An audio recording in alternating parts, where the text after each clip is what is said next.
growing concerns over the death to America sentiment that's here at home. Watch this shocking video of activists in Chicago celebrating after news broke of Iran's unprecedented attack on Israeli soil. I just have to report something to everyone, and so it begins, so to speak. 12 days ago, Israel brazenly hit an Iranian embassy compound in Syria, violating international law again. And Iran has just responded about 30 minutes ago.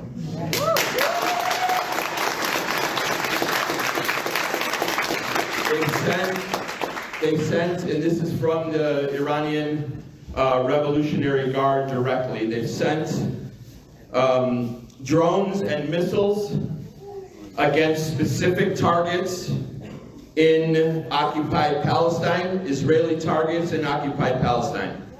And they believe that they will be in Palestinian, I don't call it Israeli airspace, Palestinian airspace between 2 and 4 a.m., which means in about between 2 and 4 hours from now. There are reports of drones having been fired on Israel from Yemen and Iraq as well.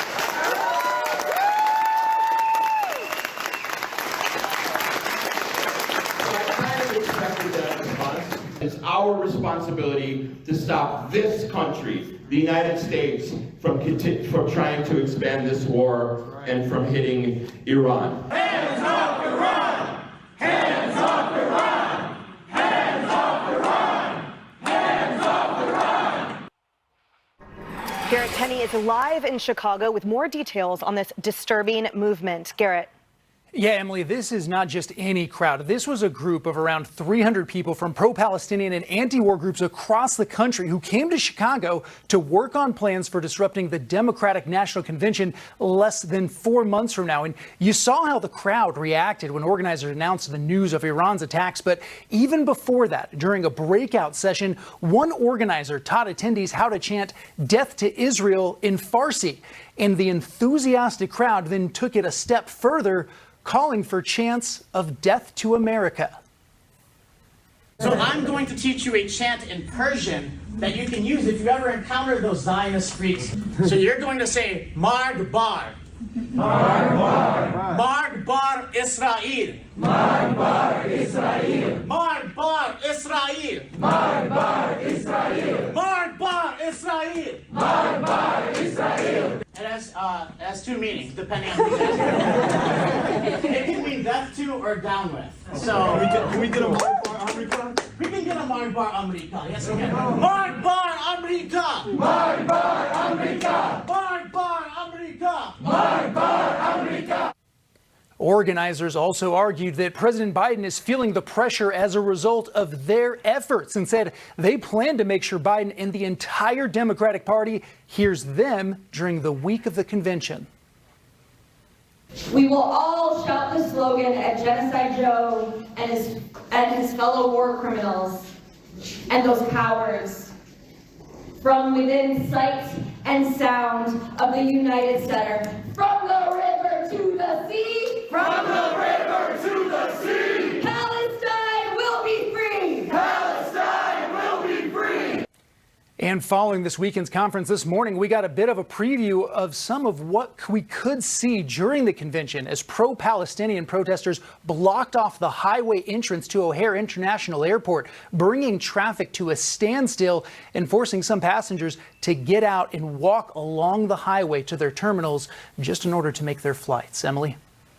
Garrett Tenney, thank you so much. All right, bringing this back to the couch here, you and I were just talking about that. That man at the podium originally, he was sort of made headlines recently because he rejected meeting with White House leaders. They wanted to meet with activists in Chicago, but never mind the raid that the FBI conducted on his house in 2010 for potentially providing material support to terrorist organizations. There's a lot to unpack here, but at the end of the day, what we're seeing is fomenting of American hatred on our soil. So where do you find the people to sit in a room whose home, led by a man whose home has been, raided by the FBI, who's a bad actor, and we know it, to teach them to go from English to Farsi? Who are these Americans who say, you know what, let's all meet at his house at 5 or wherever they're meeting? I'm curious about that. This is now, and we said it earlier as we were going to the commercial break, and I thought about it. Is it really a movement? Well, apparently it's becoming one. And what is the movement? That we hate our own country? We hate our own people? We hate ourselves, I guess, is an extension to that. Where are we going with this? And what happened to all the people who wanted to feed the Palestinians? Oh, I guess they don't really want to do that. Right, because as you put earlier, how is this helping them to get food? And Rebecca, I feel that this is actually a predictable thread, an insidious one, because we were allowing death to Israel and that horrid hatred under this administration in the last months as well. Isn't this a natural progression of that? Well, look, you just start peeling layers. So it's anti-Jewish hate, but then it's actually genocide against Israel because they're cheering on Iran for attacking the Jewish state. But then they jump right over to anti-American sentiment. So you're like, what is going on here? This kind of sentiment really grows. This toxic social contagion, which is anti-Semitism, is a symptom of grievance culture, anti-Americanism, anti-West, which is why I always take this deeply, deeply seriously. One more point on the rise of anti-Semitism. Since October 7th, to January 30th this year, the Bureau, the FBI, opened more than 3 times more anti-Jewish hate crime investigations than in the previous 4 months. I mean, this is terrible for our Jewish Americans in this country. What do we got to do to get attention on these people? Maybe if they had tiki torches and khakis and polos like we saw in Charlottesville when the whole country was angry about that, but because these people really are coming from all walks of life and really kind of have this very leftist view, it's almost like it's not that big of a deal. I keep in mind where it's happening. That's Chicago. And Michigan. And we ran that earlier today on America's Newsroom. I didn't notice the sign behind him. That's DNC 2024. That's third week of August. Hot August night on the streets of Chicago. I think it's a confounding world when John Fetterman continues to defy his Democratic colleagues. He went on CNN on Sunday and said it's astonishing that we're not standing firmly with Israel. They said if you launch hundreds of drones toward Israel, I'm not going to be talking about conditions ever. And I think the Wall Street Journal nailed it. They said, end the Cold War with Israel over Gaza and recognize and understand that the war is against Iran.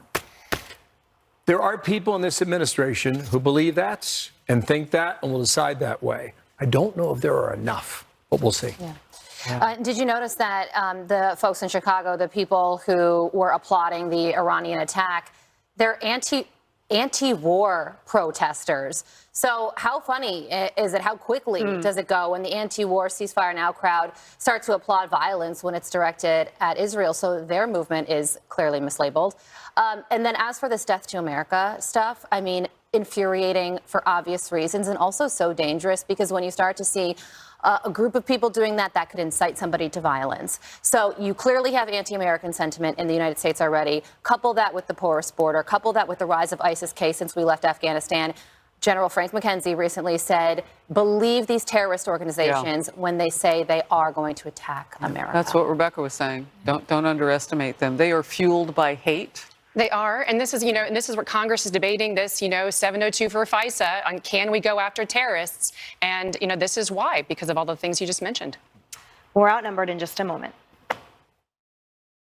It's not about justice. It's not about agenda. It's not about mobilizing people. It's about dialing for corporate dollars. These two parties have sold the U.S. government and the American people to the highest bidders.